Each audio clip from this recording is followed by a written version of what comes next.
الحمد لله وكفى والسلام على عبادي الذين اصطفى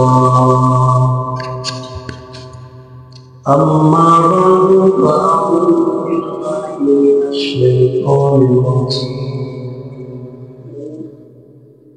بسم الله الرحمن الرحيم قد أفلح من تزكى وذكر اسم ربه فصلى صدق الله العظيم. وقال النبي صلى الله عليه وسلم إنما الأعمال أو كما قال عليه الصلاة والسلام.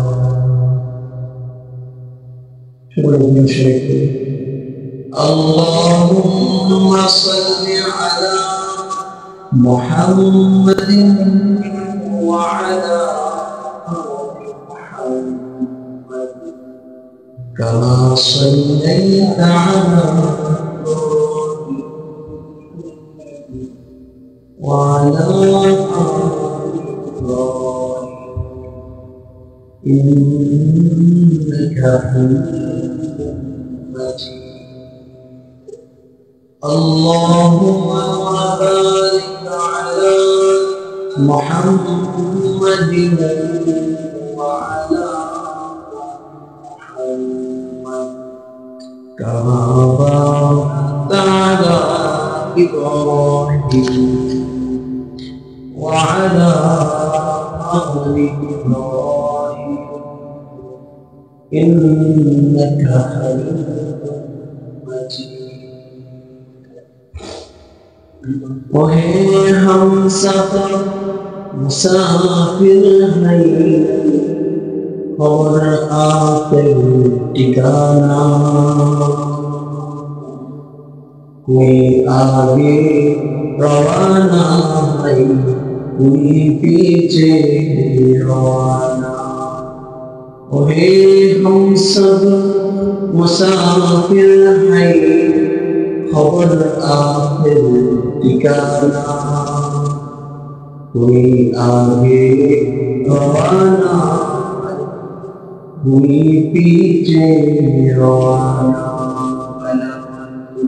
OLA बिकमालिह कशफत तुजा बिजमालिह हसनत जन्नतु मसालिह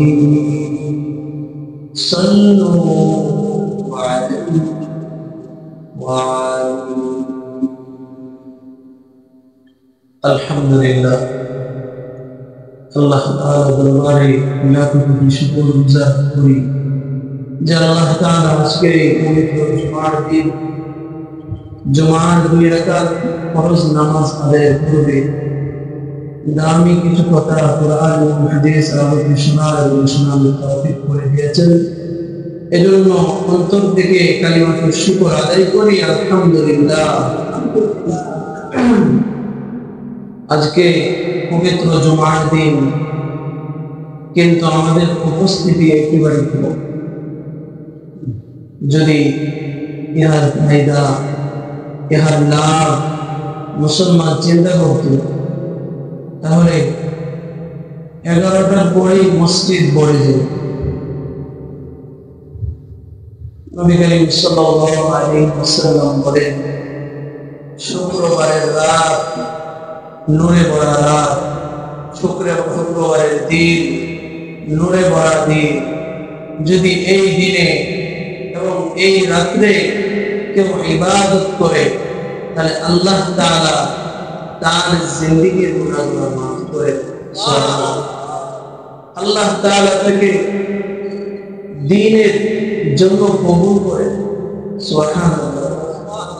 এই শুক্রবার এমন একটা দামি রাত্র, এমন একটা দামি দিন যে রাতের ইবাদত আল্লাহর কাছে কবুল, এবং যে দিনে কিছু গুরুত্বপূর্ণ ইবাদত আছে এগুলো আল্লাহ তাআলার কাছে কবুল। সুবহানাল্লাহ। যেমন কেউ যদি জুমার দিন শুভ প্রথম আসে, আল্লাহ তাআলা তাকে একটি উট কুরবানি করার সওয়াব দান করবেন। সুবহানাল্লাহ।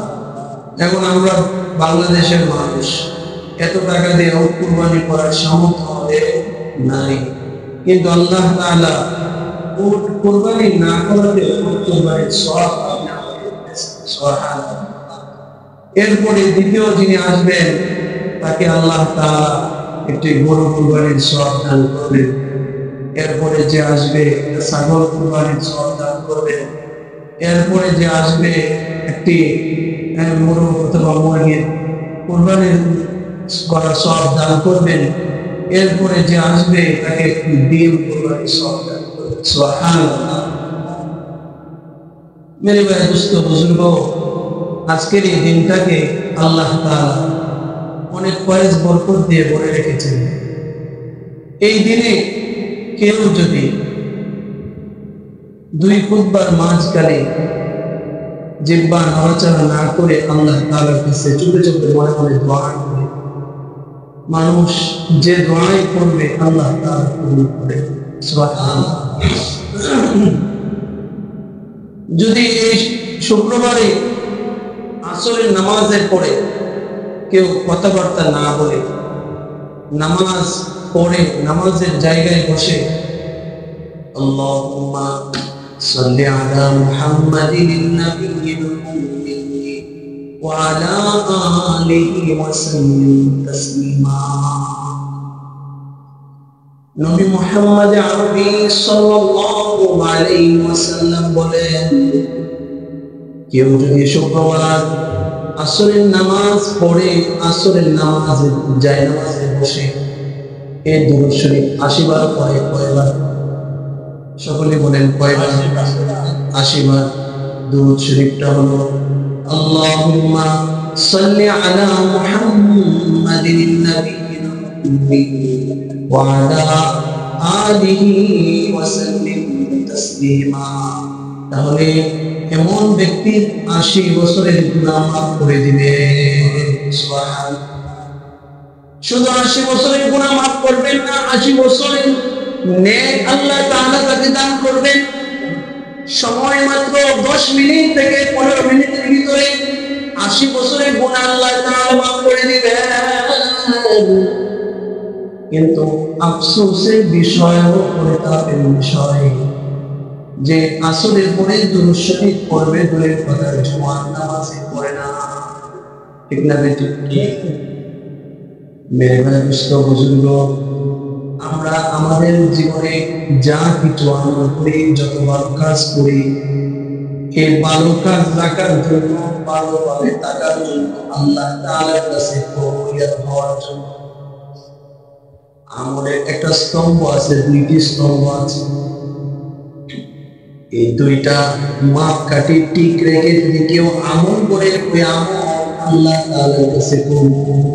সুবহানাল্লাহ।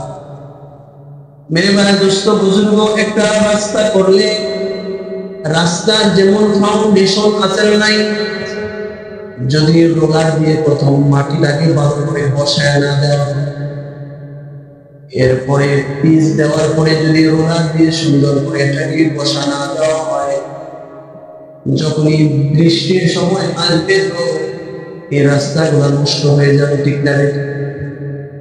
এর নষ্ট হওয়ার মূল কারণ হলো এটা স্তম্ভ ঠিক নাই। কোটি কোটি টাকা দিয়া একটা বিল্ডিং করবেন, এই বিল্ডিং এর বিশেষ স্তম্ভ যদি ঠিক না থাকে, সুন্দর না থাকে, এমন লক্ষ কোটি টাকা দিয়া বিল্ডিং করার কোনো দাম নাই। যতই উপর দিয়া ডালেন, টাকা ডালেন, কিন্তু এই বিল্ডিং কিছুদিন পরে আপনার মাথার উপরে পড়ে যাবে। কেন? এটা নিচের স্তম্ভ ঠিক নাই। নিচের ফাইলিং যদি ভালো করে না করা হয়, নিচের ডালাই যদি সুন্দরভাবে না করা হয়, নিচের স্তম্ভ যদি মজবুত করা না হয়, তাহলে যে কোনো দিন এই বিল্ডিং আপনার মাথার উপরে পড়ে যায়। ঠিক না বেটি? এজন্য সব জিনিসের নিচের স্তম্ভ অনেক গুরুত্ব। আমল ছোট হোক বড় হোক, আল্লাহ তাআলার কাছে কবুল করানোর জন্য দুইটা বিষয় লক্ষণীয়। আল্লাহ তাআলা বলেন, আল্লাহ রাসূল সাল্লাল্লাহু আলাইহি ওয়াসাল্লাম বলেন, ইন্নামাল আমালু বিন্নিয়াত। যত ছোট হোক অথবা বড় হোক, আমলটা নিয়তের উপরে নির্ভর করে। নামাজ পড়বা যদি আল্লাহর জন্য পড়ো, তাহলে আল্লাহ তাআলা এই নামাজের ফজিলত আপনাকে দিবেন, এই নামাজের ফজিলত বরকত আপনাকে আল্লাহ তাআলা দিবেন, সুবহানাল্লাহ। কিন্তু নামাজটা যদি মানুষকে দেখানোর জন্য হয়, তাহলে ওই নামাজ আপনাকে জাহান্নামের দিকে নিয়ে যাবে। তাহলে নামাজ পড়েও আমি যদি ফায়দা না পাই, এর মূল কারণ কি? আমলের স্তম্ভ আমি ঠিক করতে পারি, ঠিক না বেটি? মোটরটা করে আমলের স্তম্ভ আমি কি করতে পারি নাই? ঠিক করতে পারি নাই।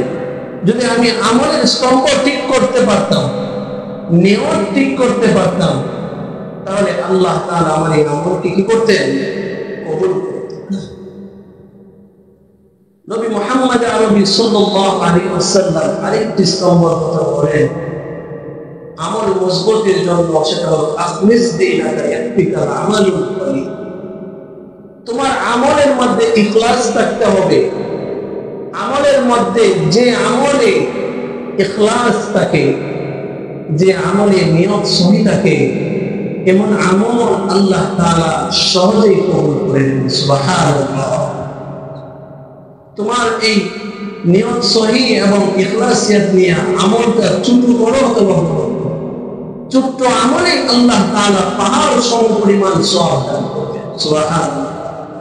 আর যদি নিয়ত সহি না থাকে, ইখলাস না থাকে, মানুষকে দেখানোর জন্য হয়, তাহলে এই আমল আপনাকে কি করতে পারবে না? গুনাহ থেকে বাঁচাইতে পারবে না।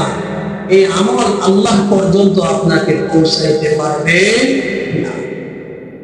সঙ্গত কারণে আমরা জানি সামনে কুরবানির সময় আসতেছে। কুরবানি আমরা অনেক সময় লোক দেখানোর জন্য, ঠিক না বেঠিক? কথা বলেন, ঠিক না বেঠিক? মানুষকে দেখানোর জন্য হয়। এই কুরবানি আমরা কার জন্য করব? আল্লাহ তাআলার জন্য। আল্লাহ তাআলা আমাদেরকে শিখাইতেছেন, ইন্না সলাতি ওয়া নুসুকি ওয়া মাহইয়ায়া, ইন্না সলাতি ওয়া নুসুকি ওয়া মাহইয়ায়া ওয়া মামাতি লিল্লাহি রাব্বিল আলামিন। আমার নামাজ, আমার রোজা, আমার সবকিছু আমার মাওলার জন্য।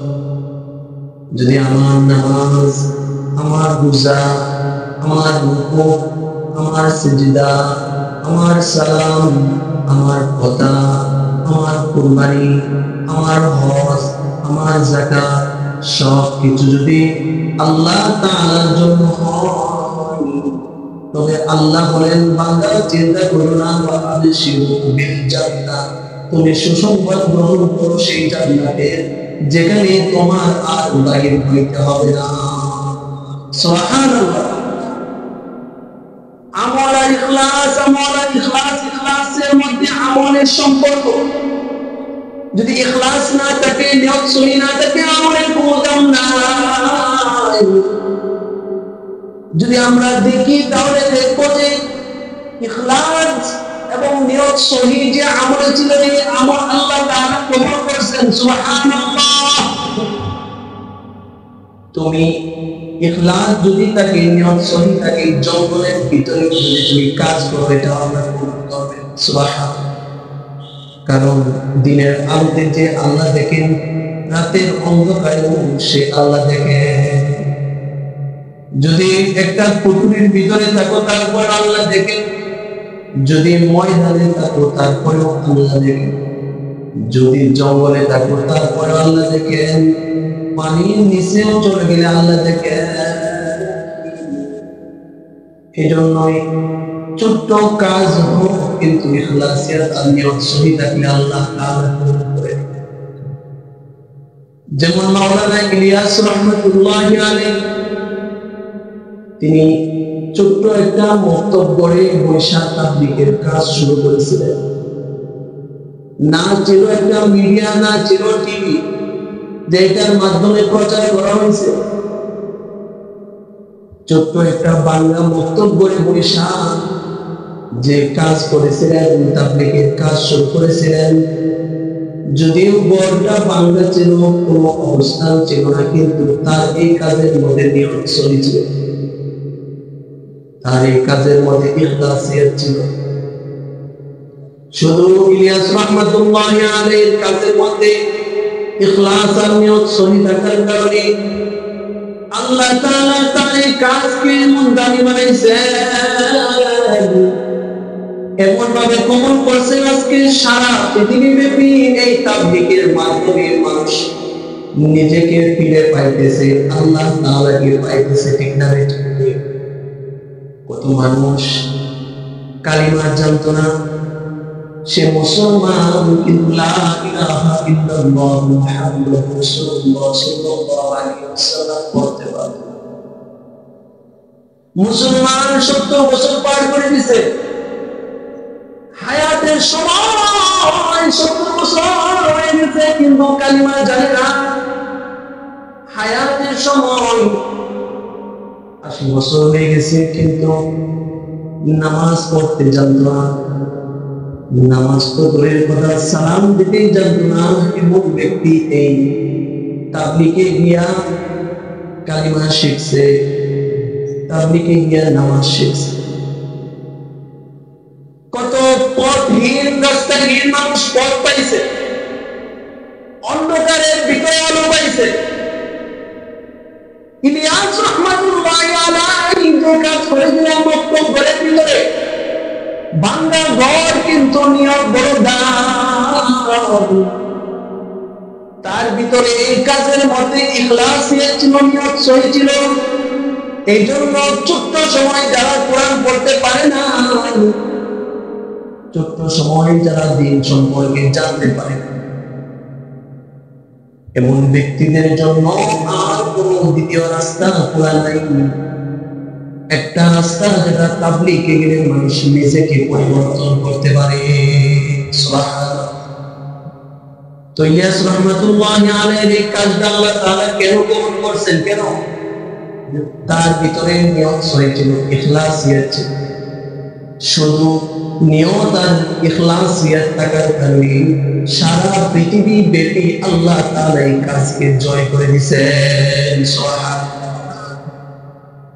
আজকে ইন্ডিয়া থেকে আমেরিকা, আমেরিকা থেকে রাশিয়া, রাশিয়া থেকে আফ্রিকা, সারা পৃথিবীতে তাবলীগের কাজ চলতেছে। সুবহানাল্লাহ।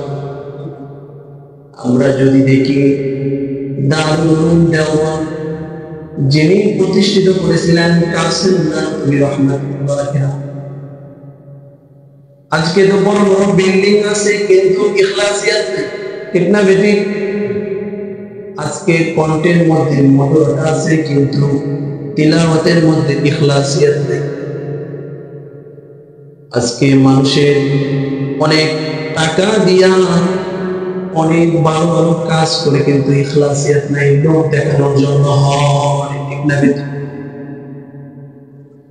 আগে 5000 টাকা দিয়ে কুরবানি দিছে, কিন্তু আল্লাহ তাআলার জন্য দিছে। কিন্তু এখন 5 লাখ টাকা দিয়ে কুরবানি দেয় মানুষকে দেখানোর জন্য। এটাই হলো আগের মানুষ পাইলেন পরোনার। এখন মানুষের মধ্যে পার্থক্য। খয়রুল কুরুন যারা ছিল, তারা নিজেকে আল্লাহ তাআলার জন্য বিলীন করে দিয়েছেন। আর এখনকার মানুষ নিজেকে ফোকাস করার জন্য জাতির সামনে নিজেকে বিলীন করে দেয়। কাসেম নানভী রাহমাতুল্লাহি আলাইহি একটা ডালিম গাছের নিচে বসে দেওবন্দ নামক গ্রামে, ভারতে, যেখানে ময়লার স্তূপ ছিল, এমন জায়গায় বসে দ্বীনের তালিম দেওয়া শুরু করলেন ছাত্র একজন। কাসেম নানভী রাহমাতুল্লাহি নাই, যদিও কোনো বড় বিল্ডিং এ দিনের কাজ শুরু করতে পারেন নাই, প্রথম যে দর্শের আলোচনা ইসলামের শিক্ষা দারুল উলুম দেওবন্দের প্রথম পড়ালেখা, যদিও ডালিম গাছের নিচে শুরু হয়েছে, বড় বিল্ডিং এর ভিতরে না, কিন্তু কাসেম নানতবির ভিতরে ইখলাস ছিল, নিয়ত সহি ছিল, দুইটার উপরে আমল করার কারণে কাসেম নানতবির দারুল উলুম দেওবন্দ আল্লাহ তাআলা এমন ভাবে কবুল করে নিছেন যে আজকে আমি যেখানে নামাজ পড়াইতেছি এটা কাসেম নানতবির। কারণ আমাদের বাংলাদেশে যত কওমি মাদ্রাসা আছে সব দারুল উলুম দেওবন্দের শাখা, সুবহানাল্লাহ পড়ে। আর সারা বাংলাদেশে কওমি মাদ্রাসা হওয়ার কারণে 5 ওয়াক্ত নামাজ আপনারা শুদ্ধতার সাথে তিলাওয়াত শুদ্ধতার সাথে তিলাওয়াতকারীর পিছনে নামাজ পড়তে পারে। সুবহানাল্লাহ। বলতেছিলাম ছোট্ট একটা গঞ্জ গ্রাম, যেখানে মানুষের ছায়া পড়ে না, মানুষের দৃষ্টি পড়ে না, এমন একটা জায়গা দেওবন্দ যেখানে ময়লার স্তূপ ছিল, এমন জায়গায় ইখলাসিয়াত আর নিয়ত সহি করে এমন ভাবে আল্লাহ তাআলার জন্য কাজ করেছেন যে দেওবন্দ থেকে আজকে সারা পৃথিবীতে আল্লাহ তাআলার দ্বীন ছড়ায় দিচ্ছে। সুবহানাল্লাহ। প্রতি বছর কোটি কোটি মানুষ কোরআনের হাফেজ হইতেছে সারা পৃথিবী। সুবহানাল্লাহ। তারা আল্লাহ তাআলার কোরআন কেন্দ্রের বুকের মধ্যে তাওয়াত করতেছে, সিনার মধ্যে তাওয়াত করতেছে, তার কাসেম নানতবির কষ্টের মেহনত। সুবহানাল্লাহ। এজন্য সরকার বলে যে সব সময় তোমার কাজের মধ্যে কি থাকবে, ইন্নামাল আমালু বিন্নিয়াত, যে কাজটা আমি আল্লাহর জন্য করতেছি, আর সব কাজের মধ্যে ইখলাসিয়াত রাখবা, তুমি মুখলেস হইবা যে আমি এটার মধ্যে আর কাউকে শরীক করব না, এটা একমাত্র আল্লাহর জন্য। সুবহানাল্লাহ। এই দুইটা নিয়ম করে যদি জঙ্গলের ভিতরেও কাজ করো, আল্লাহ তাআলা তোমার এই কাজকে দামি বানায় দিবে। সুবহানাল্লাহ। আর এই নিয়ত ছাড়া যদি বড় বড় কাজ করো, কিন্তু তোমার নিয়ত সহি নাই, ইখলাসিয়াত নাই, এবং কাজে আল্লাহ তাআলার কাছে দাম নাই। मेरे भाई दोस्तों बुजुर्गों, अल्लामा सारक़सी रहमतुल्लाहि अलैहि अल-मक़सूद किताब लिखছে। আল্লামা সারक़সি रहमतुल्लाहि अलैहि সরকার জেলে বন্দী করেছে। এখনকার মতো 2 তলা 3 তলা 5 তলা জেল ছিল, এখনকার মতো লাইটিং ছিল না, এখনকার মতো আধুনিক প্রযুক্তি ছিল না। তাকে জেলে বন্দী কইরা নষ্ট একটা কুয়ার ভিতরে রাইখা দিছে। কুয়ার ভিতরে তাইকা তিনি আল-মাকসুদ নামে একটা কিতাব লিখছেন। আল্লাহু আকবার। নিজের ভিতরে ইখলাসিয়াত আর নিয়ত সহি করে একমাত্র আল্লাহর জন্য এই কূপের ভিতর থেকে দেখে তিনি বলছেন, আর কূপের সাইড দিয়া বৈশা দাঁড়ায় আল্লামা সারक़সির ছাত্ররা একটা কিতাব লিখছে আল-মাকসুদ। যদিও কূপের ভিতরে বৈশা কিতাব লেখা হয়েছে, কিন্তু আল্লাহ তাআলা এটা এমন ভাবে কবুল করছেন। কত আগে আল্লামা সারक़সি চলে গেছে, কিন্তু এই সারक़সির আলোচনা আজকে চণ্ডীপাড়া মসজিদে হয়। আল্লাহু আকবার। একবার চিন্তা করে দেখেন, আল্লামা সারक़সির সময় কত মানুষ ছিল, কিন্তু কারো আলোচনা এখন হয় না। তাহলে আল্লাহ তাআলা যদি দামি বানায় দেয়, পৃথিবীর মানুষ তোমাকে আর পেতে পারবে না। আর আল্লাহ তাআলা যদি তোমাকে বেইজ্জতি করতে করে, তাহলে পৃথিবীর মানুষ তোমাকে সম্মান দিতে পারে। ঠিক না ঠিক? আল্লামা সারक़সি রাহমাতুল্লাহি আলাইহি যদি কুয়ার ভিতরে বৈশা কিতাব লেখছেন নিয়ত আর ইখলাসের থাকার কারণে আল্লাহ তাআলা এমন ভাবে কবুল করেছেন যে এই কিতাবে এমন ভাবে কবুলিয়াত হয়েছে হানাফি মাযহাবের কোন মাসআলার হাওলা দিলে কিতাব লাগে। আল্লাহ, আমি আপনাদেরকে বোঝাতে চাইতেছি কাজ ছোট হোক, জায়গা দুর্বল হোক, কিন্তু নিয়ত যেন দুর্বল না হয়। 5,000 টাকা দিয়ে কুরবানি দেন, কিন্তু নিয়তটাকে সহি রাখেন, ইখলাসিয়াত রাখেন, এটাই কোটি টাকার কাজ করবে। আর কোটি টাকা দিয়ে কুরবানি দিবেন, নিয়ত সহি নাই, ইখলাসিয়াত নাই, তাহলে এমন কুরবানি আপনার আল্লাহ তাআলার কাছে কবুল না। যদি নিয়ত সহি থাকে, ছোট্ট কাজটা আল্লাহর কাছে অনেক দামি। ইবনে তাইমিয়া যাকে জেলে বন্দী করা হয়েছিল, ইবনে তাইমিয়া সব সময় ইখলাস আর নিয়ত সহি রেখে কাজ করতেন। ওই সময় রাজার বিরুদ্ধে একটা মাসআলা দেওয়ার কারণে তাকে জেলে বন্দী করা হয়। 12 বছর জেলে থাকছে। 12 বছর জেলে থাকার পরে যখন জেল থেকে বাহির করা হয়, আল্লাহ তাআলা তাকে চমকায় দিয়েছেন। সুবহানাল্লাহ। সমস্ত জাতির ভিতরে ইবনে তাইমিয়ার প্রতি আল্লাহ তাআলা এমন ভালোবাসা, এমন মুহাব্বত দিয়েছেন, আর দিবেন নাই কেন? কেমন ইখলাসিয়াত ছিল তার ভিতরে। ইবনে তাইমিয়া বলতেন, রাজাকে বলতেন, আমি হলাম মুসলমান, আমি মুসলিম, আমার কোনো চিন্তা নাই। মানুষ 3টা জিনিসের সম্মুখীন হয়, আর 3টা জিনিসের সুব্যবস্থা আমার কাছে আছে। সুবহানাল্লাহ। আমাকে যদি হত্যা করো তাহলে আমি মুসলমান, আমি শহীদ হয়ে যাব। সুবহানাল্লাহ। ইবনে তাইমিয়া বলতেন, আমাকে যদি জেলে বন্দী করো তাহলে ইবাদতের সময় বের হয়ে যাবে। সুবহানাল্লাহ। তাহলে আমাকে জেলে বন্দী করলে আমার কোনো ভয় নাই, এখানে বসে আমি আমার আল্লাহকে ডাকতে পারবো, আল্লাহু আকবার। যদি আমাকে দেশ থেকে বাহির করে দাও তাহলে এটা আমার জন্য হিজরত, আমাকে মেরে ফেলা, আমাকে জেলে পড়া, আর আমাকে দেশ থেকে বাহির করার বাহিরে তোমার কাছে আর কিছুই করার না। আল্লাহ, এটার নাম হলো ইবনে তাইমিয়া কোন সময় মৃত্যুকে ভয় পায় নাই, বরং আল্লাহকে ভয় পাইছে। সুবহানাল্লাহ।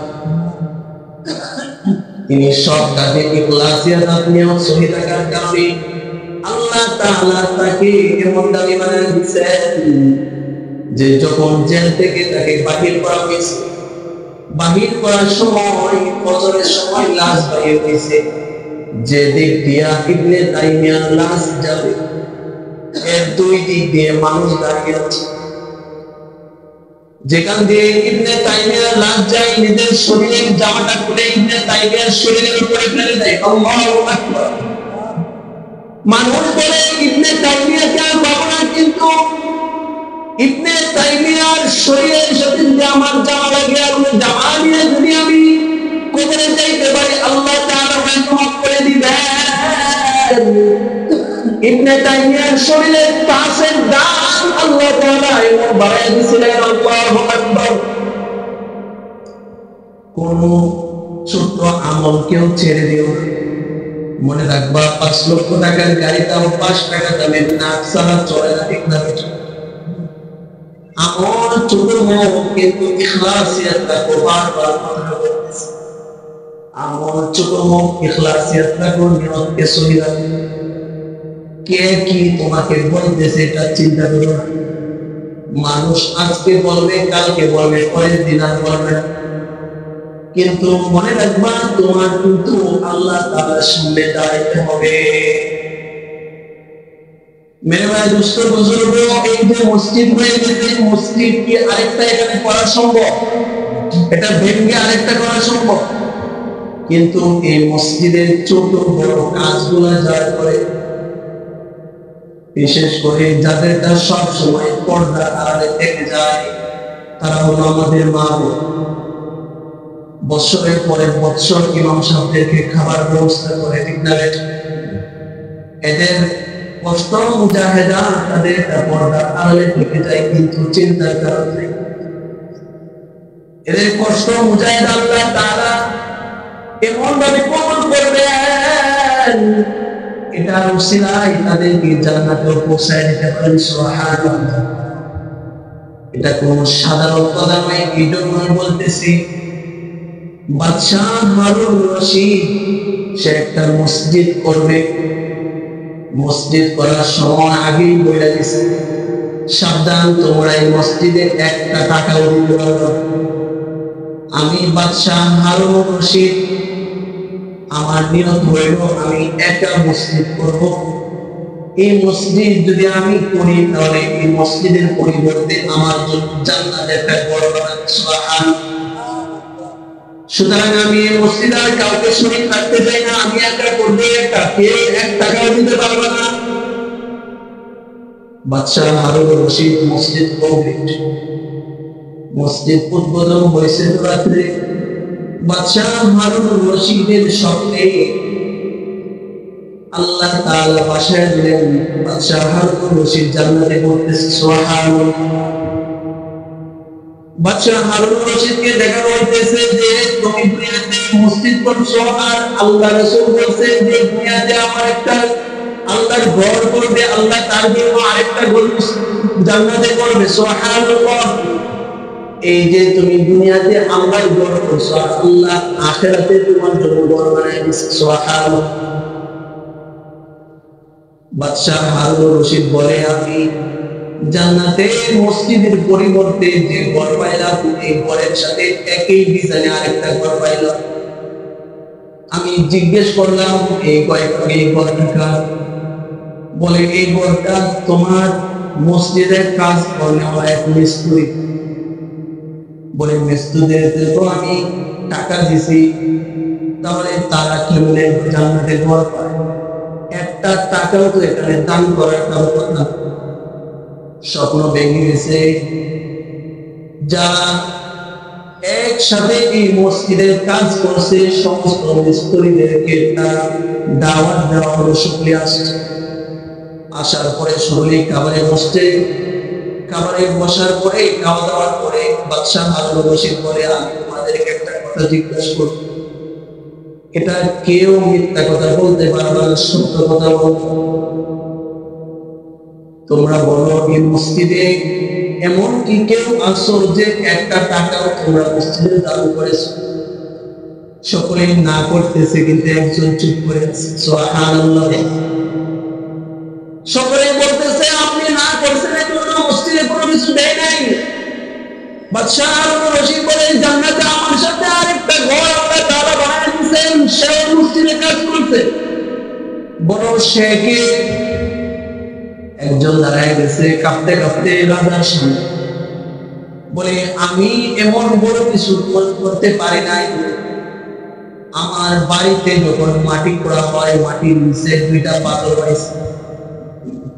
এই পাথর আর আপনি আপনার মসজিদের যে পাথর দিয়েছেন, এটা একই রকম।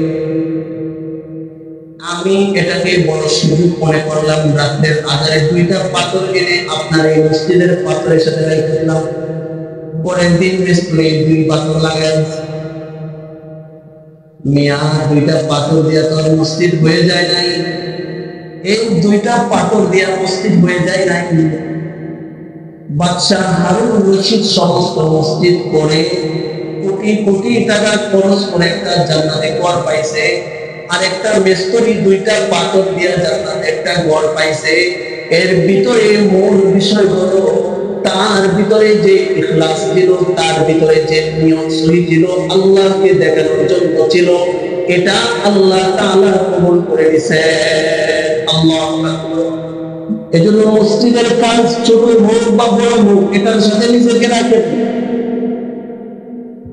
দ্বিতীয় আরেকটা কথা, ব্যবসায়ীদের অনেক আল্লাহর কাছে দাম।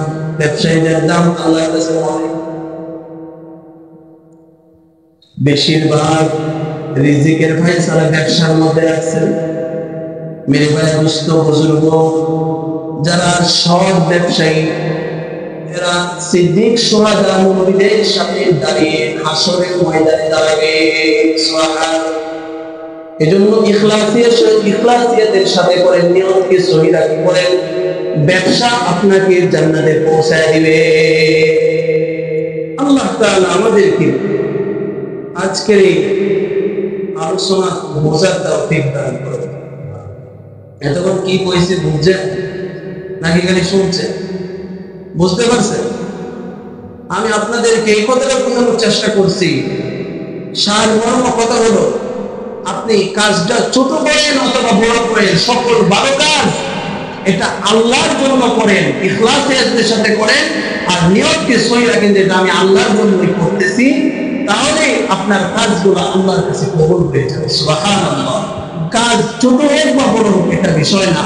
৫,০০০ টাকার কোরবানি আর ৫ লক্ষ টাকা কোরবানি এটা বিষয় না।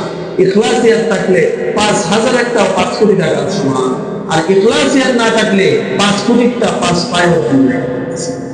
আল্লাহ তাআলা আমাদেরকে ইখলাস এবং নিয়ত সহি রেখে ভালোভাবে কোরবানির প্রস্তুতি নেওয়ার তৌফিক দান করেন এবং আমাদের সকল কাজে ইখলাসিয়াতের সাথে করার তৌফিক দান করেন। সকল বলে আমিন। ওয়া আখিরু দাওয়ানা আলহামদুলিল্লাহ।